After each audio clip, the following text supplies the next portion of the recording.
Her på billedet kan man både se protoner og neutroner. Alle de røde, det er neutronerne, som man kan se her, og alle de blå her, det er protoner. Og protoner, de er positive, og det er derfor, at de har et plus på sig. Protoner er en subatomar, positivt ladet partikel, som findes i atomkerner. Subatomar betyder, at partiklen er mindre end atomet. Neutron er en partikel, som er mindre end et atom. Den blev opdaget i 1932 af James.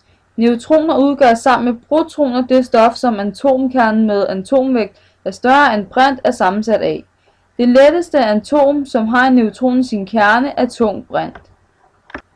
Atomer menes man, at det mest kendte kemiske bestanddel er et grundstof, men den består faktisk af uendelige mindre bestanddele. Ordet atom stammer fra det græske ord atoms, hvilket der betyder udelelig. På billedet her der kan man både se elektroner, protoner og neutroner. Elektronerne det er de grønne, der er herude på skallerne, og de er negative, og det er derfor, at der er et minus på.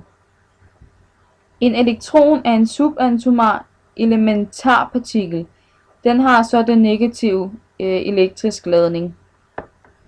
Og det er så det, der er herinde i midten, som var bestået af protoner og neutroner, man kalder for kernen.